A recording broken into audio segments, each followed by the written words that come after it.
Olá, ouvintes da Swincast, eu sou a Beatriz Nantes.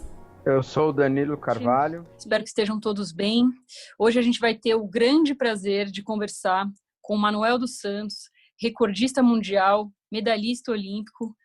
De verdade, faltam palavras para a gente aqui para agradecer por ele ter topado esse convite. Manuel, muito obrigada por conversar com a gente. A gente está muito feliz de verdade. Tá bom. Eu é que agradeço a oportunidade, porque sabe que eu estou meio esquecido. Com 81 anos, a turma não lembra mais. Não tem, a memória é curta. E outras, quando eu fiz alguma coisa na natação, vocês nem nascidos eram. Então, também tem a sua parte, né? Mas de ser lembrado, para mim, é um orgulho também, porque eu volto a reviver a época que eu fui nadador. Legal. A nossa ideia é resgatar essa memória, né? Feitos muito importantes. Então, a gente não quer falar só com nadadores que estão na ativa atualmente.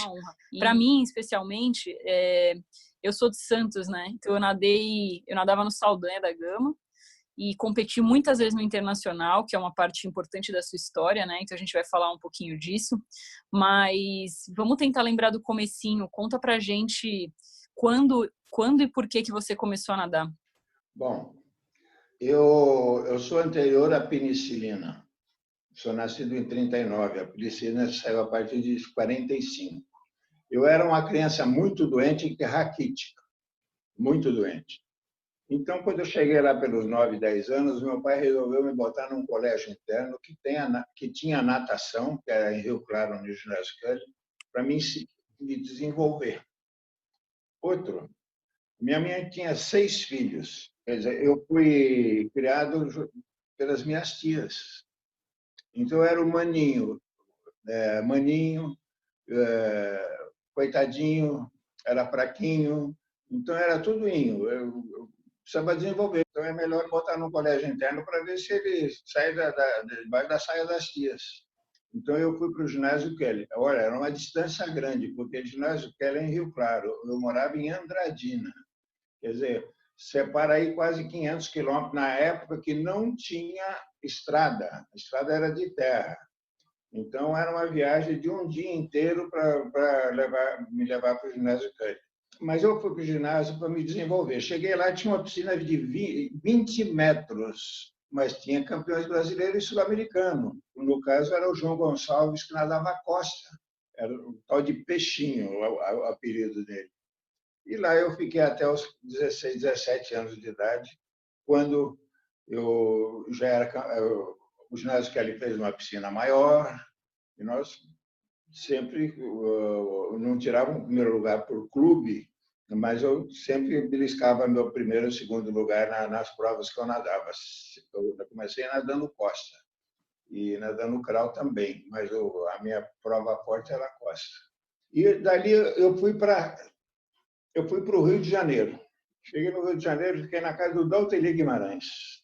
É o pai desse Pedro Guimarães, que hoje é da Caixa Econômica. Olha que coincidência. Cheguei lá, mas eu não gostei do Rio pela gandaia que tem. Eu fiquei lá uma semana, foi 3 festas. Mas, negócio não vou ser nadador, vou ser festeiro. Depois, era patrocínio. Quem pagava tudo era meu pai. Então, e lá no Rio era mais caro do que ir para outro lugar. Então, eu fui depois, em seguida, eu fui para Santos. Porque o Bruno, que era o treinador de Rio Claro, era muito amigo do Adalberto Mariani, que era o técnico do Internacional.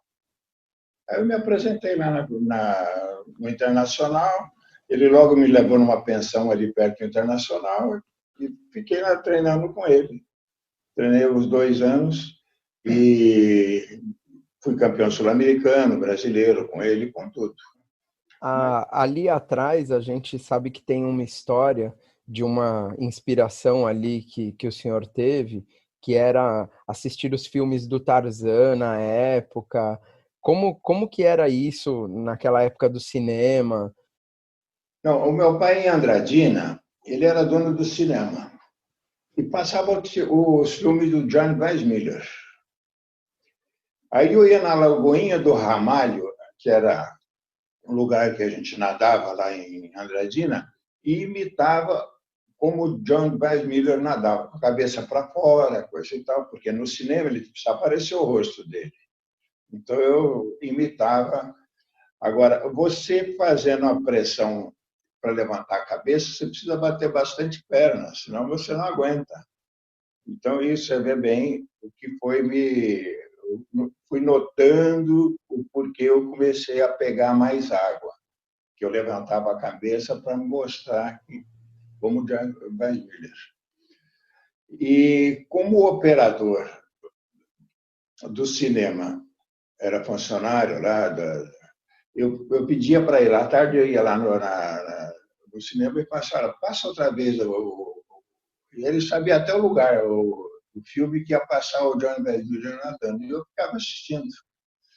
Então foi uma grande... Eu queria ser igual o John Weissmuller. E não é que em 1961, eu voltando eu encontrei com o John Weissmuller em Hollywood, em Los Angeles. E foi uma grande decepção, porque ele já estava decadente, era já o resto dele, né? Poucos anos, acho que 1 ou 2 anos depois, ele faleceu. Mas eu tenho fotografia com ele e foi um motivo de grande orgulho, né, de conhecer o John Weissmuller. Uma coisa até que talvez alguns ouvintes nossos não saibam, né, que além de ser o Tarzan no cinema, ele foi bicampeão olímpico do 100 livre, né? Então é um grande... Ele era... E foi jogador de waterpolo também. Ele ganhou medalha olímpica e ganhou waterpolo também, porque era um cara de quase 2 metros de altura, um alemãozão, né? Weissmuller, um alemãozão forte, era muito forte em fotografia na época dele, barbaridade. Legal. Agora, o senhor sempre gostou de natação e sempre se destacou, sempre foi bom? Olha, eu sempre fui muito competitivo, porque uma das coisas que eu, quando entrei na equipe do ginásio Kelly, eu vi que os nadadores eles saíam quase todo fim de semana para competir, ou em Araraquara, ou em Piracicaba, ou em Campinas, ali por perto. Então eu falei assim, você sai para competir, sai do ginásio do internato, pô, eu vou entrar na equipe de natação porque assim eu também saio para passear. Então foi por isso que eu comecei a treinar natação. Agora eu sempre fui muito competitivo, né? A vantagem é essa, não ter a oportunidade, sim a superação. Eu queria sempre estar entre os primeiros, mas eu, como era um homem equipe, eu não nadava só as minhas provas, eu nadava para fazer ponto para o clube. Eu nadava borboleta, 100 costa, 200 costa, 100 crawl, 200 crawl, 400 crawl. Eu nadava tudo. Para tirar terceiro, quarto lugar, para mim não tinha problema de não ganhar. Eu queria era competir e fazer ponto.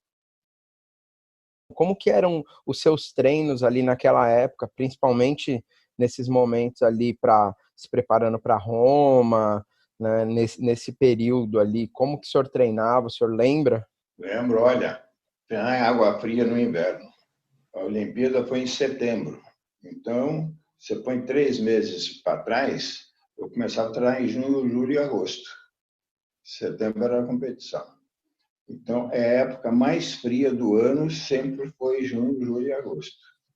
Aí entrou um pouco da filosofia japonesa. Foi quando o diretor de natação chamava Minoru Hirano. Ele tinha 2 filhos que nadavam lá. E ele era o diretor.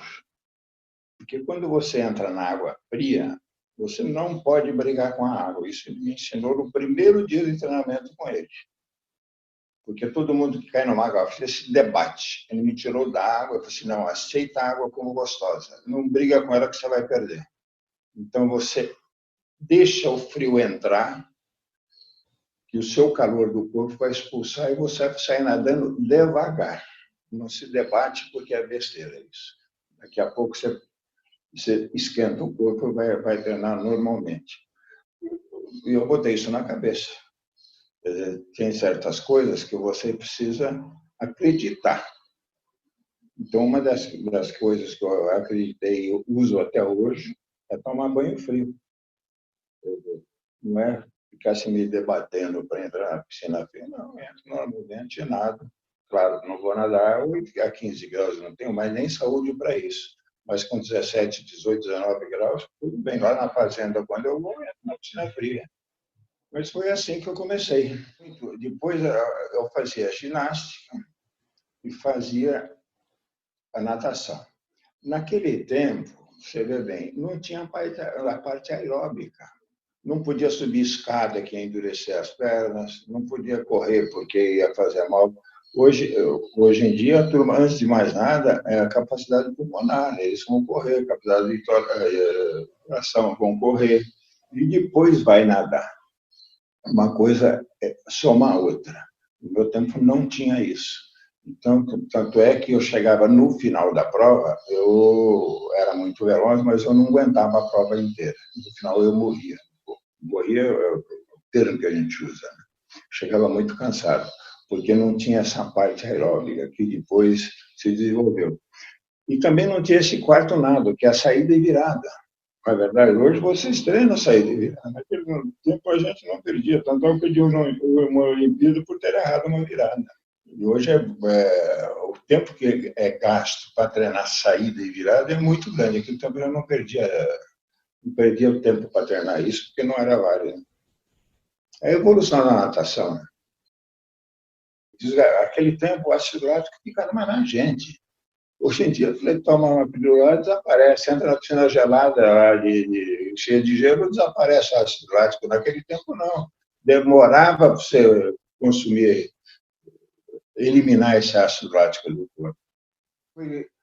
Eu acho que durante 2 ou 3 anos eu não perdi uma prova de 100 grau. Aí eu perdi no Campeonato Brasileiro o Boatos Procópio. Aí eu fui visitar o Irano, ele estava hospitalizado. Ele falou assim, olha, Mané, você está muito cansado. Eu falei assim, e daí, o que eu tenho que fazer, Irano? Não, você nada 400 metros e dá 4 tiros de 25. À tarde, 400 metros, 4 tiros de 25. Só isso, tá bom.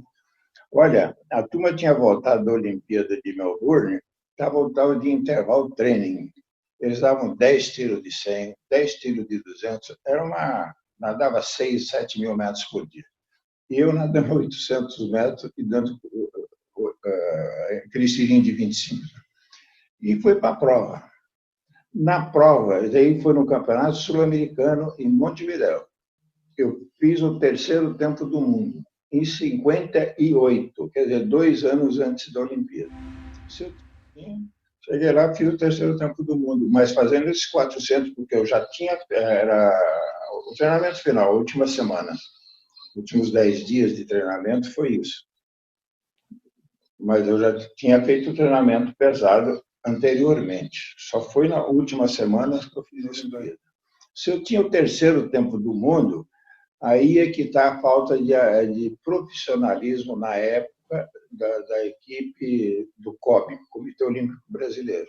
Tive um UTM separado, só vão preparar um manual, porque era o único que podia fazer alguma coisa pelo Brasil. Aí que está o negócio. Mas não, eu fui nadando pelo internacional, ganhando minhas provas, até que quando eu voltei para Santos depois desse campeonato sul-americano, eu fui morar na casa do Irano, porque ele tinha uma pensão lá também. Tinha uma pensão e tinha uma academia de judô. Aí e comecei a treinar com o Irano. Nesse inteirinho, meus pais vieram para São Paulo. Eu comecei a treinar no Pinheiros. O Pinheiros, a água era 16 graus, 15 graus. E Santos era 19. Então, eu fui para Santos para treinar no Internacional. E o senhor, até uma outra passagem sobre essa questão do frio, foram os Jogos Luso-Brasileiros, né? Que o senhor teve que ir antes da Olimpíada e acabou até ficando um pouco doente, né? Como que foi ter que viajar para essa competição antes dos Jogos Olímpicos? Eu pedi afastamento, porque o meu objetivo era a Olimpíada. Mas como era filho de português, nome de português, era o primeiro Jogos Luso-Brasileiro, então não deixaram. Você tem que ir lá representar o Brasil. Chegou lá, você ter uma ideia, o alojamento era num quartel. Quartel. Então, a gente ia deitar às 9, 10 horas da noite. À meia-noite chegava a turma do basquete. À meia-noite e meia, voleibol não tinha naquela época. Chegava a turma do hóquei. Então, tanto é que o terceiro ou quarto dia, e era tudo militar que tomava conta. Tinha que fazer e está acabado. Fazer e ficar quieto. Achar como bom. Aí o Pini, que era o médico do Pinheiros, falou assim, olha, você vai dormir na enfermaria, e lá é mais tranquilo. Aí eu passei para a enfermaria com uma amidalite desgraçada, de nadar lá na Gozada. Eu treinava em Santos, com água fria não tive. Chegou lá, uma amidalite, mas é alguma coisa que foi uma somatória. Eu acabei pegando essa amidalite e precisei tomar antibiótico uma semana antes de embarcar. Aliás, quando eu embarquei para Roma, uma semana antes da competição, eu estava tomando antibiótico. Você vê como vai bombardeando o corpo da gente. E uma dúvida que a gente tem bastante nadador que nos ouve, né? O senhor ficava muito nervoso antes de competir? Eu era muito ansioso. Nervoso, claro, eu sempre fiquei, tive minhas dores de barriga, porque acontece que eu tinha muita responsabilidade. Porque quem nada sem responsabilidade não precisa ficar nervoso. Mas eu não, a turma, não, Mané, vai que se você ganhar, a gente faz não sei quantos pontos. Se você tirar o terceiro lugar, a gente faz. Então eu ficava ansioso para nadar logo. Mas era assim, eu ficava nervoso também. Ficava quieto, né? Mas para mim, esse nervosismo, para mim, era bom. Eu não me prejudicava em nada. Como é que foi, então, a chegada em Roma, né? E existia já uma grande expectativa sobre a sua medalha, né? Como é que foi, estando com essa infecção, chegar lá e se preparar para a prova? Eu, em Portugal, o Irã não deram a passagem para ele. Ele foi com a equipe, se eu não me engano, foi de basquete. Nós nos encontramos em Roma. Quando ele viu minha situação, quer dizer, ácido lático alto, inflamação na garganta, tomando antibiótico, coitado, ele ficou desesperado. Mas então, como é que vai fazer? Tinha que nadar. Tinha eliminatória, tinha semifinal e tinha final. E eu fui melhorando. Os dias foram passando, coisa e tal, eu fui melhorando. E tanto é, se eu não erro aquela virada, eu chegava um corpo na frente da turma. Mas foi um descuido, porque eu pensei que eu tinha queimado. Naquele tempo, você vê, hoje é desclassificado na saída, porque é tudo eletrônico. Naquele tempo caiu uma cordinha e você passava pela cordinha e se enroscava e parava quando alguém queimava. Está entendendo como é que era a filosofia antiga? Eu pensei que eu tinha queimado, porque eu estava bem na frente de todo mundo. Pô, a turma era recordista mundial, eu estava na frente deles.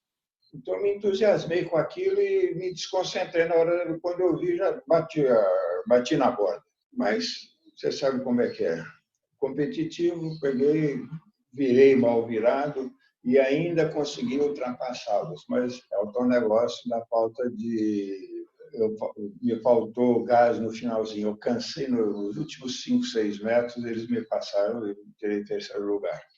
Para mim, olha, o terceiro lugar não me desonra em nada. Não sou igual a Ayrton Senna, que falou que o segundo lugar é o campeão dos perdedores. Eu não sou assim. Eu fui lá para competir para representar o Brasil.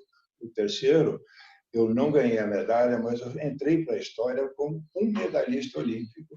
Olha, naquele tempo a gente não ganhava nada, nós éramos amadores 100%, não se podia ganhar nada. Então, querem comparar com o status que tem o nadador hoje, que é profissional. Então, eu devia separar isso. Anterior a 60 é uma coisa. O Pradinho, que foi depois de mim, com 8 anos, também não ganhou quase nada, mas ele foi para os Estados Unidos, foi treinar nos Estados Unidos. Foi diferente, ele tinha a bolsa lá. Eu não, o meu negócio é nacional. Eu ganhei aqui como a Ferreira da Silva. Foi saltador com os técnicos brasileiros. Verdade que o técnico dele era alemão, mas estava aqui no Brasil. Eu entrei para a história, então eu fiquei satisfeito com isso. Então, você vê, quando eu voltei para o Brasil, logo eu fui recebido pelo presidente da República.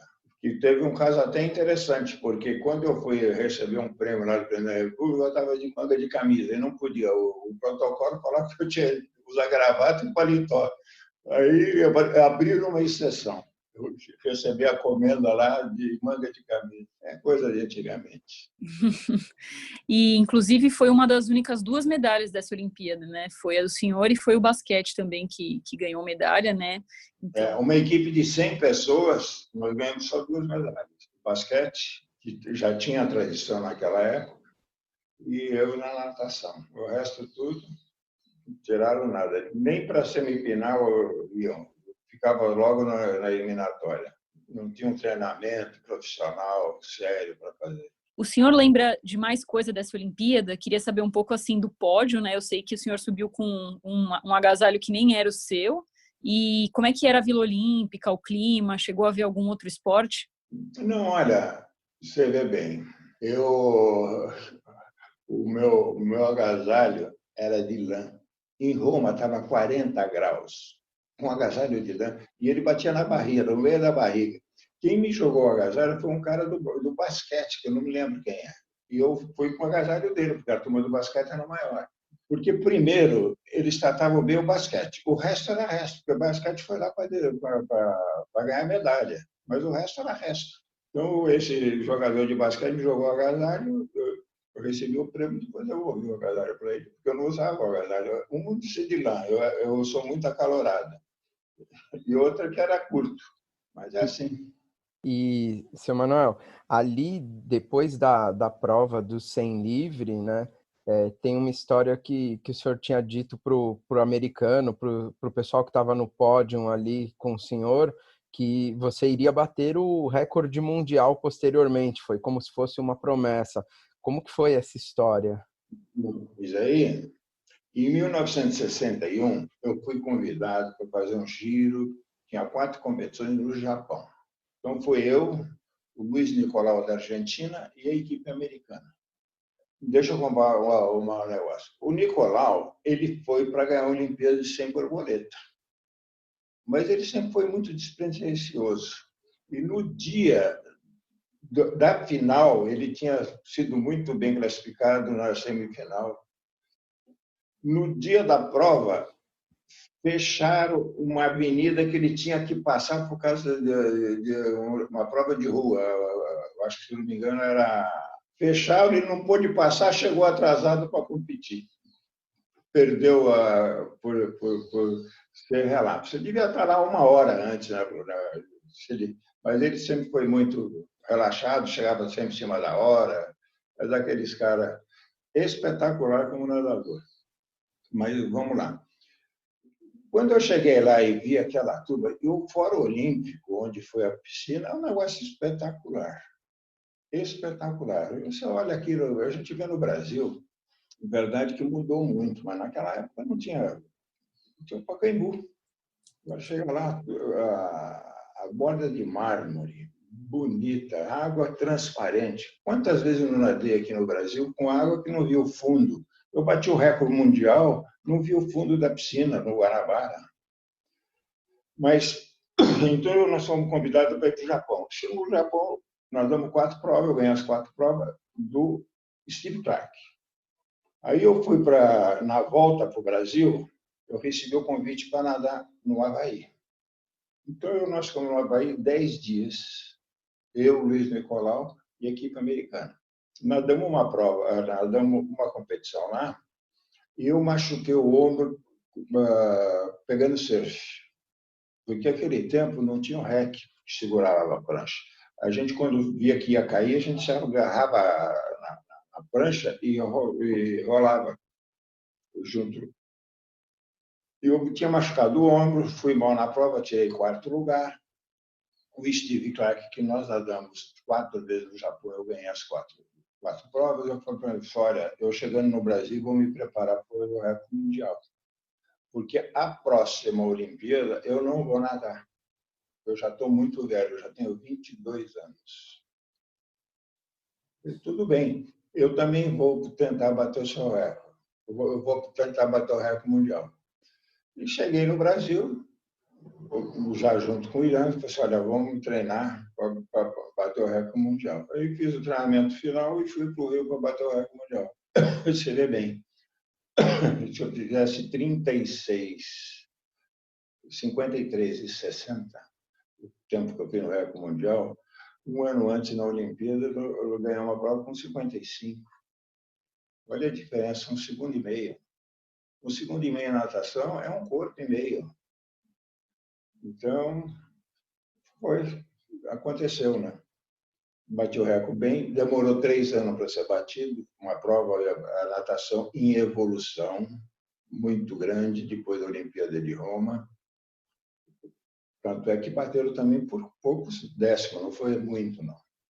Teve a Olimpíada logo em seguida, e eu já tinha parado. Aliás, teve no Pan-Americano do Brasil, que foi em 63, eu já tinha parado. Porque... queria voltar rapidinho no recorde mundial. A gente acabou não falando da presença do seu pai, né? Que, pelo que eu entendi, era surpresa. O senhor não sabia que ele estava lá porque não queria. Como é que foi isso?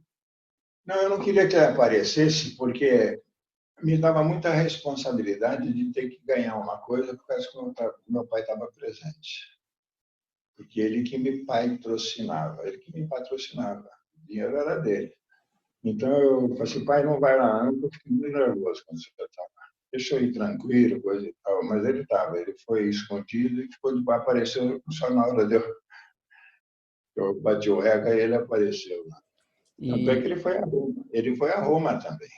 E naquele tempo era mais liberal, ele entrava como se chama, na cidade universitária, no nosso campo, e entrava lá no peito, ia lá no vestiário, onde ele estava treinando, nadando, e ficava com a gente. Depois é que, na Alemanha, que teve aquela troca de tiro, que botaram aí, parece um quartel aqui lá agora, as Olimpíadas. Não pode nada. Ele sempre podia tudo. Ali no recorde mundial foi até fácil para ele ficar escondido do senhor, porque parecia um jogo de futebol. Aquilo ali tinham, acho que 3.000 pessoas. E isso naquela época para natação era legal demais. O senhor lembra dessa torcida toda aí? Lembro porque aconteceu o seguinte, eu cheguei, a gente sempre chega uma hora antes, coisa e tal, dá uma nadadinha, dá uns tiros, para queimar um pouco a adrenalina, né? Sempre foi assim. Então, eu nadei, coisa e tal, e fui para o vestiário, o Irã foi fazer uma massagem. Quando eu saí para baixo, para a primeira tentativa, quando eu vi aquele lotado, mas lotado, nunca teve uma competição com tanta gente. 3.000 pessoas. Teve um tal de Mauri Fonseca, que nadava junto comigo, ele veio de Porto Alegre, de ônibus, para assistir. Ele, o técnico dele, a turma lá do Grêmio, vieram de ônibus para assistir. Você vê gente de Belo Horizonte e o Rio de Janeiro. Estava lá o Braguinha foi presidente do Bradesco. Estava lá assistindo. E fez questão de me dar um abraço. Bacana isso. Você vê como valorizaram na época o meu recorde. Mas ficou na saudade. Outra coisa, o senhor era famoso? O pessoal te reconhecia assim? Ou não tinha isso? Não, era. Nossa, qualquer lugar que eu ia, no Rio de Janeiro, eles fazem muita propaganda do esporte. No Rio de Janeiro era mais do que em São Paulo. Tanto é que teve uma coisa gozada, porque eu fui na praia, no Rio de Janeiro, isso daí depois da Olimpíada. Eu fui na praia com uma chinela havaiana. Não, foi antes de bater o recorde mundial. Fui na praia com um chinelo havaiano amarelo, com as pernas raspadas. Todo mundo pensava que eu assobiava, coisa e tal. Eu nem ligava, porque e daí? Pode ir. Mas foi reconhecido, sim. Olha, fui almoçar várias vezes ou jantar, não pagava a conta. A turma pagava para mim. Para mim era bacana isso. Ficou duro do jeito que eu era.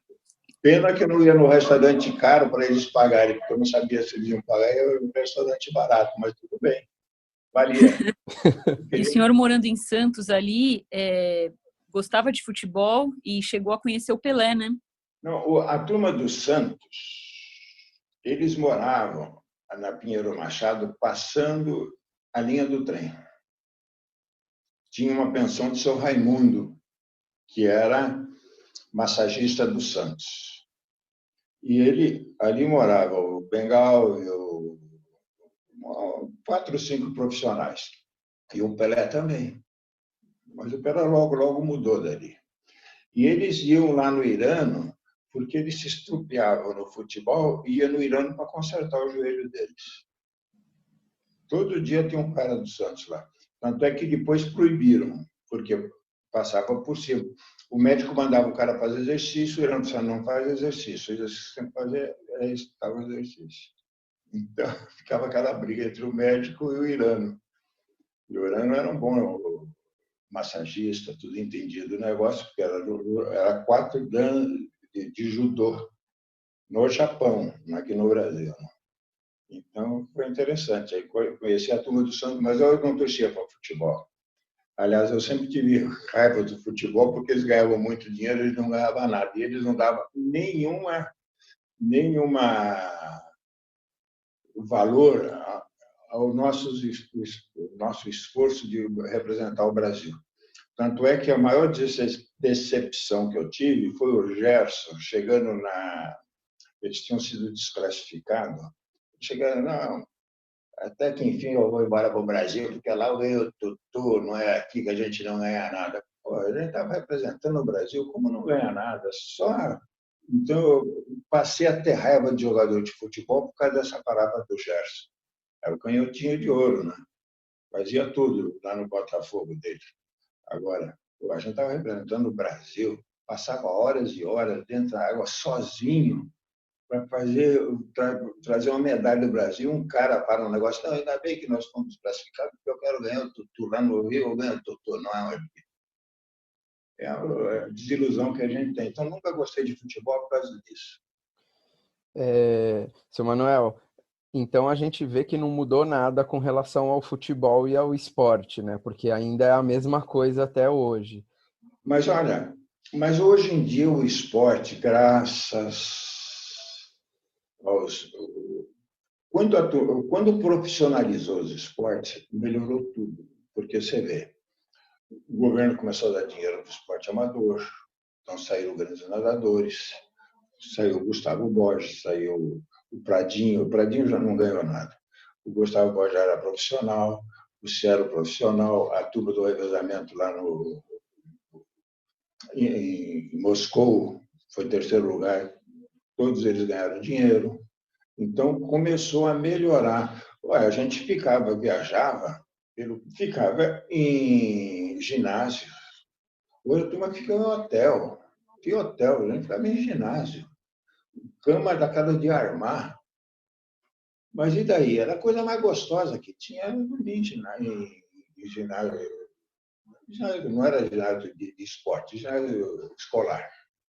Era a coisa mais gostosa que eu tinha. Eu lembro que tinha em Santos, daí pelo Santos, tinha o Bagdá.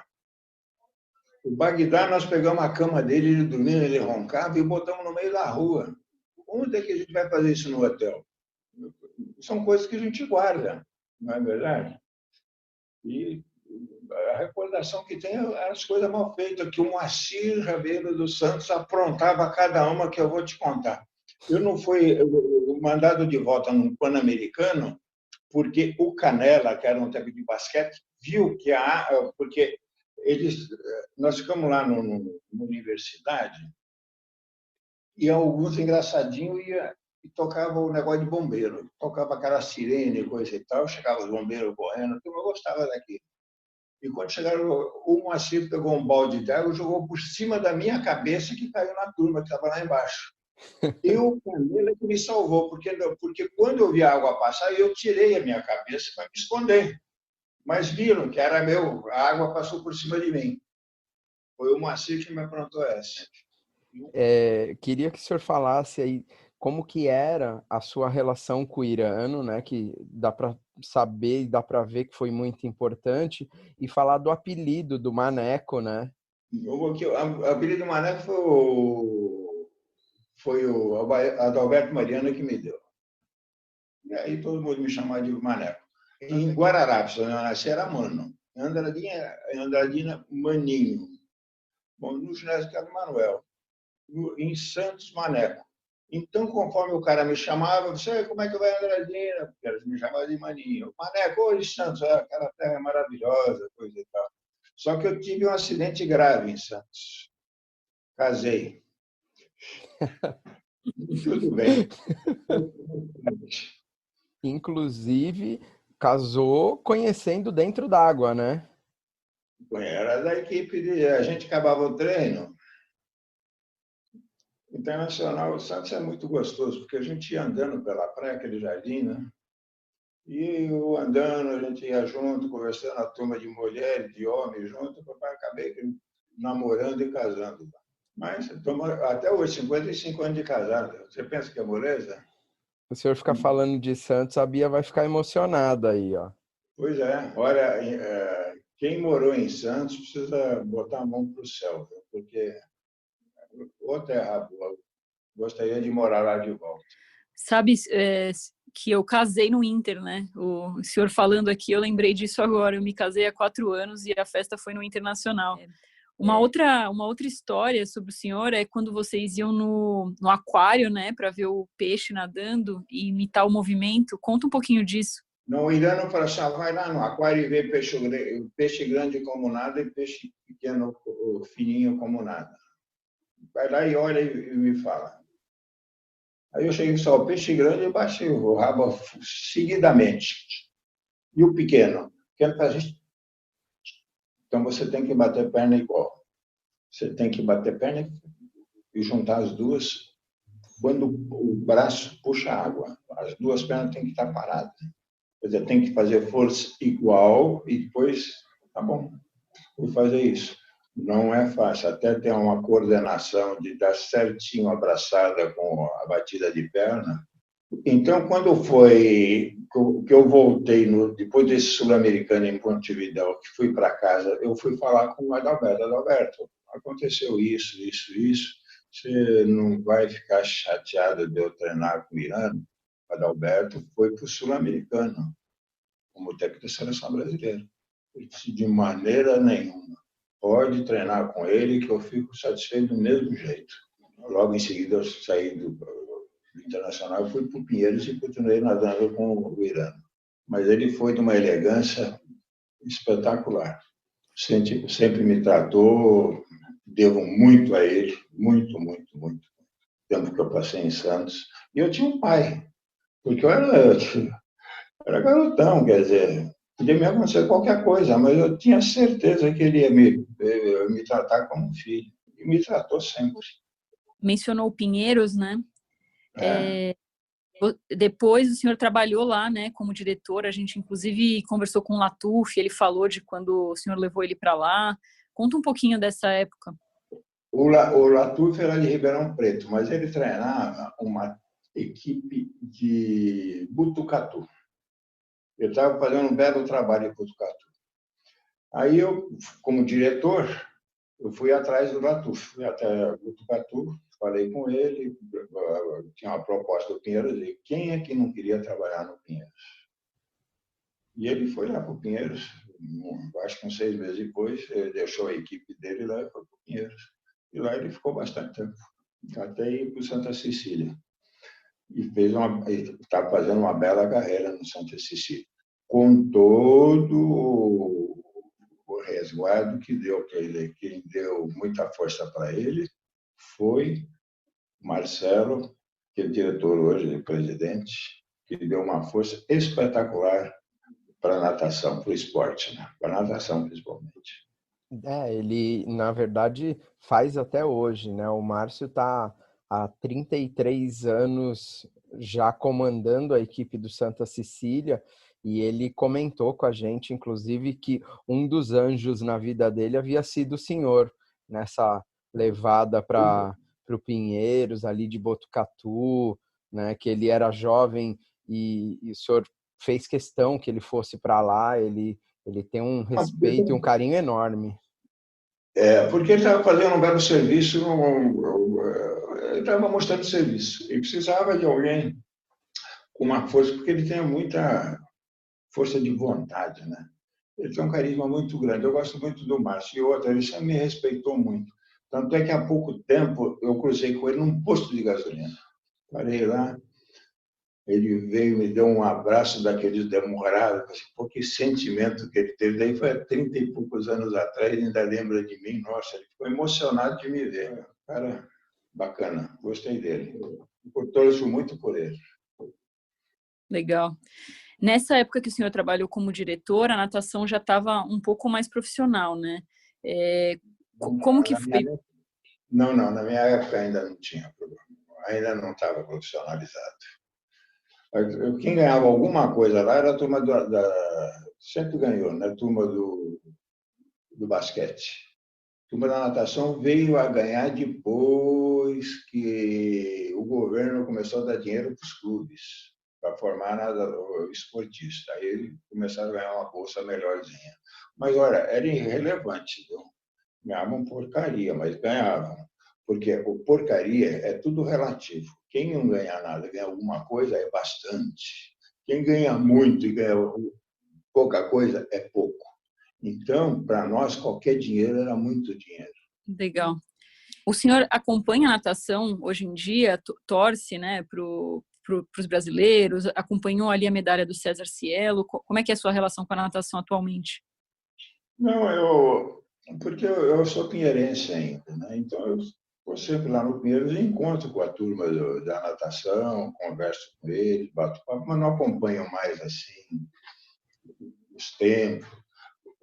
Claro, na Olimpíada fiquei de madrugada vendo eles nadarem. Todas as Olimpíadas, a prova de 100 graus ou a prova de 50, eu assisto, faço questão de assistir. Quase todas as provas eu fico até vendo até terminar. E torcendo pelo Brasil. Legal.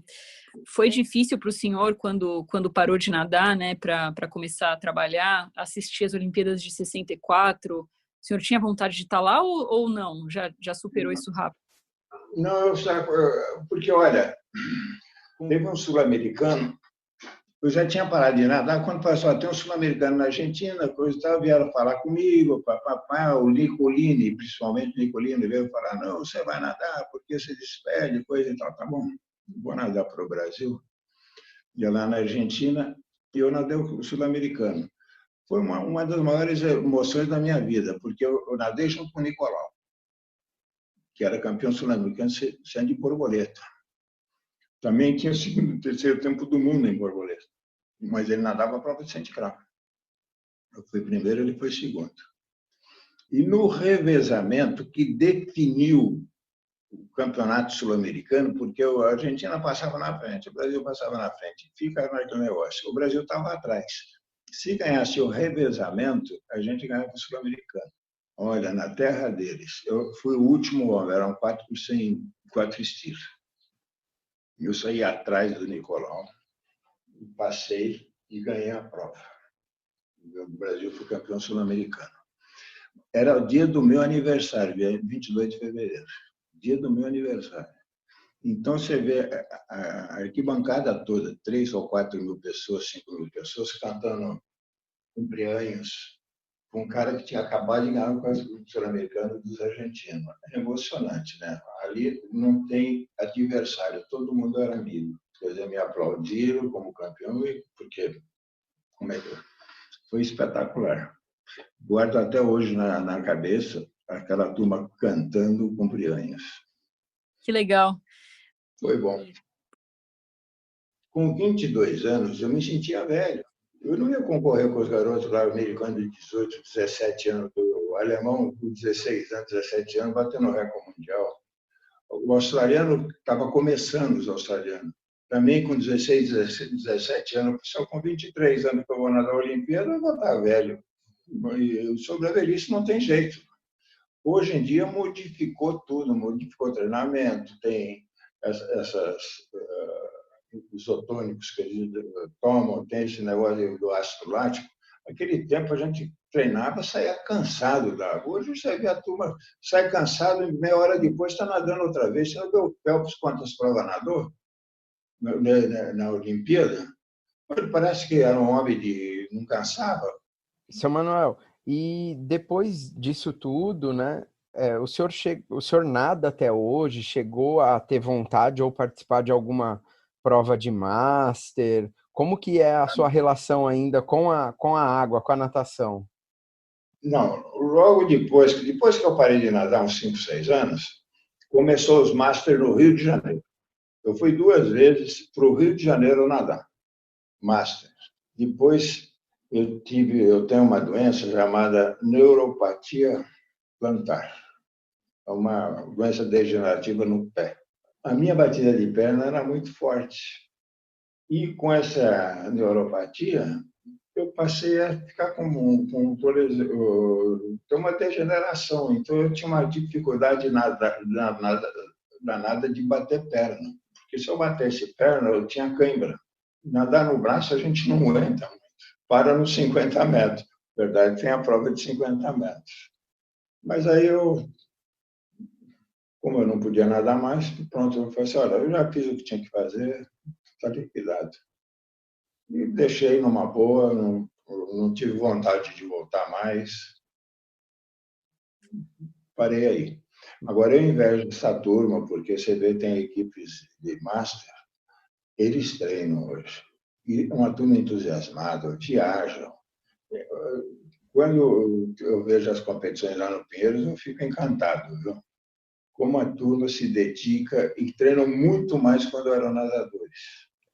Hoje o Master é bem diferente, mas o senhor entra na piscina e dá uma nadadinha ainda de vez em quando, alguma coisa do tipo? Olha, eu tenho 2 academias, então eu vejo natação o dia inteiro, então eu não tenho quase vontade de nadar.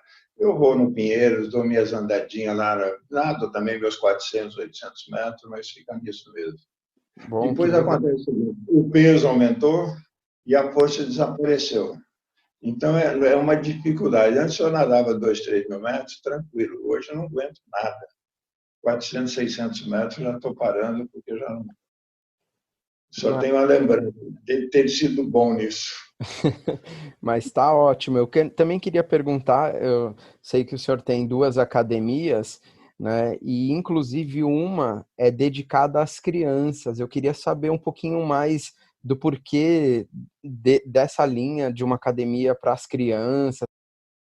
Se você começar a fazer conta, acontece o seguinte: a criança, quando fica na horizontal, ocupa mais espaço na piscina.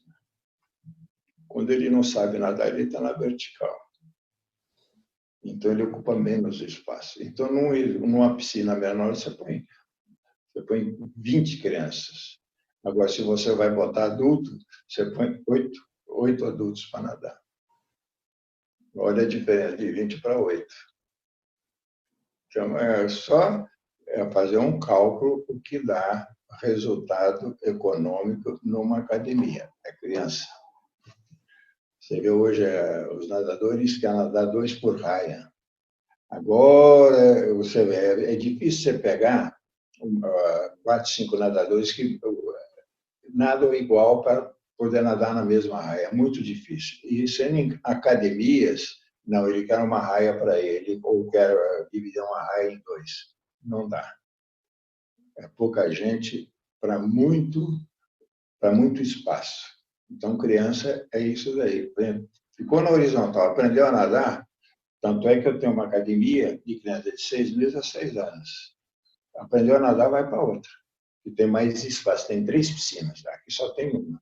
Agora, aqui com essa uma tinha 400 alunos, a outra com 3 tinha 600. Olha a diferença. A gente está se encaminhando aqui para encerrar. Enquanto o senhor falava, eu entrei aqui, tenho umas planilhas de natação e busquei um dado. Em toda a história da natação, né, tiveram 29 recordistas mundiais do 100 livre somente, né? A grande maioria dos Estados Unidos e da Austrália, e o senhor é um desses 29, né? Então, para os nossos ouvintes, eu quero que vocês imaginem quantas pessoas já devem ter nadado 100 livre no mundo nos últimos 100 anos, e só 29 foram recordistas mundiais. Então, realmente é muito, muito relevante isso, né? Então, queria te dar parabéns aqui por toda a sua história, dizer que a gente está muito feliz e honrado de falar com o senhor. E se o senhor puder, espero que o senhor tenha entendido essa entrevista como uma homenagem, né? Que é o que é mesmo. Todos que somos apaixonados pela natação temos que te aplaudir. E se o senhor puder deixar um recado para os nossos ouvintes, até para os nadadores, né, para eles não desanimarem, porque, enfim, o que o senhor diria para eles? Olha, em economia, eu aprendi que a gente tem que botar metas. Se você não tiver uma meta, você vai parar no primeiro dia. Se você botar uma meta na cabeça, fala assim, olha, eu não consigo nadar 1.000 metros, mas no fim do ano eu quero nadar 1.000 metros. Hoje eu vou fazer 200, porque amanhã eu quero fazer 250. Então, põe uma meta do que você quer fazer. Você não precisa ser um recordista mundial. A meta é sua. Você vai se superar. Você vai vendo que você superando, você nunca é derrotado. Entenderam? Você nunca vai ser derrotado, porque você está superando a você mesmo. Aqui, é outro assunto. Uma vez o repórter falou assim, olha, quantos nadadores você já fez nas suas academias? Quantos recordistas? Eu falei assim, não. Aqui é diferente. Toda criança que aprende a nadar, eu ganho uma medalha, não é a criança que aprende a nadar. Porque ela não desaprende nunca mais. É uma vez na vida, como andar de bicicleta. Se aprendeu uma vez, você não esquece jamais.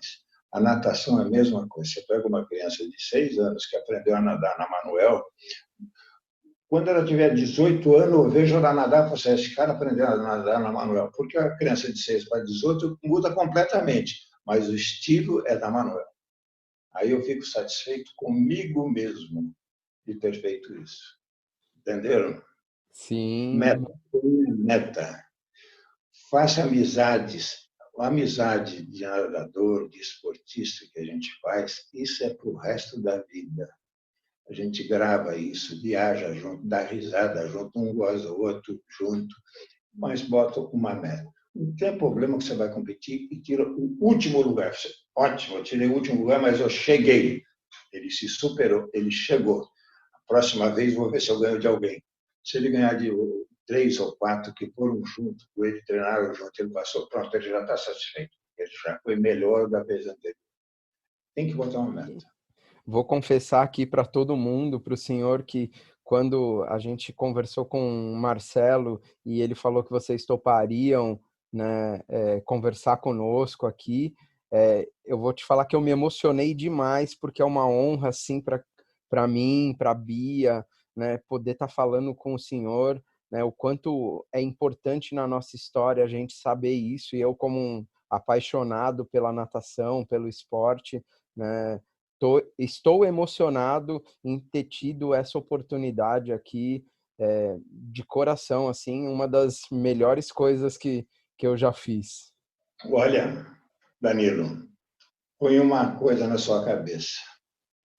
Você é um professor, quando a sua equipe vai melhorando, ponha metas.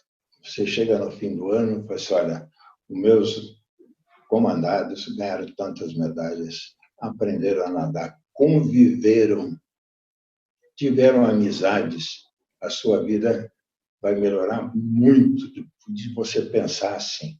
Você fez as crianças serem amigos e bota uma meta em cada um. Põe na cabeça dele a meta. Ele vai aprender isso pro resto da vida. E muito obrigado por essa chance de eu ter conversado com vocês. Olha, no meu tempo lá no tênis clube tinha um tal de Veras que nadava junto com a gente. Não sei se ele é vivo ainda. Mas faz uma pesquisa. Tinha um Paraíba, já apareceu. Sim, ele eu conheci. Pois é, era uma figura. E nadador da travessia, viu? Naquele tempo não tinha águas abertas, era travessia. Nadava de tudo. E eu tive a oportunidade de ir lá no tênis clube conhecer o Tetsuo Okamoto e pegar a medalha dele de Helsinki, 1952, que foi a primeira, do senhor foi a segunda. Eu tive o prazer de ver essa medalha na minha mão. Ele levou para mim, para me mostrar lá, ele fez questão, né? Quando eu lembro disso, eu me emociono, eu choro, porque é muito importante para mim, assim, é uma coisa que faz muita parte. Eu estou bem emocionado aqui, desculpa. Muito obrigado.